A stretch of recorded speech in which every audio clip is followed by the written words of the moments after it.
Hi all, my name is Olga Saad, and I'm here to show my unlimited hand off-view version with some adaptations. Well, not only because the person that I'm working with was a bit bigger than the usual E-nable consumer, but also because here in Brazil we had to adapt some things, some materials that weren't readily available. So this is what I came up with.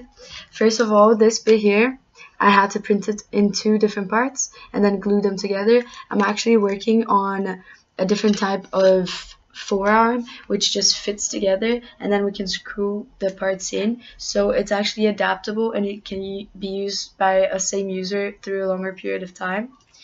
Another thing I had to adapt was the wrist, because the original wrist was straight, and this was actually putting a lot of tension on the tendons here. So I actually made it U-shaped, but as you can see, it works quite nicely, and it's quite sturdy despite the gluing.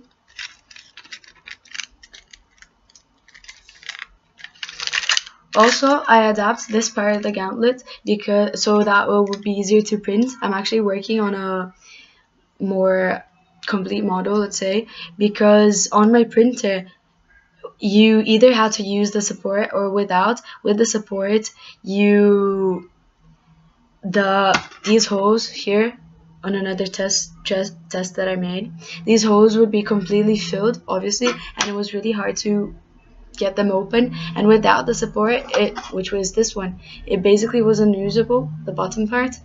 So what I'm doing is I adapted this bit, which is from the Phoenix hand, the cuff, and put it on the cuff of the arm so that it can be printed in 3 different parts and without the support. So hopefully that will be on thing for soon.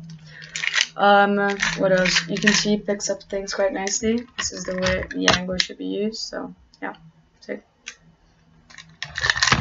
works quite nicely. And also something you can see that I adapted is that I'm trying to put on some more friction on some essential parts. So on the hand palm and the fingers, of course, I'm working on some kind of silicone, since the last few things that are recommended on the E-nable website, they're not really available here.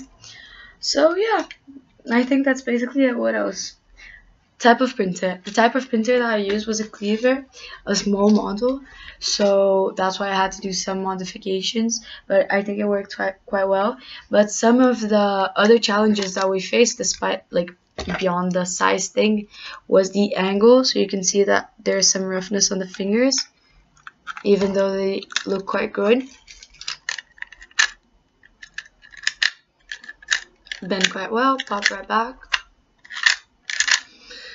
So yeah, quite happy with it. What else?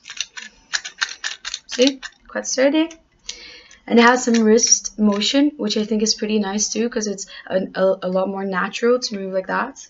I think that's it. Hope to hear from you soon. Bye.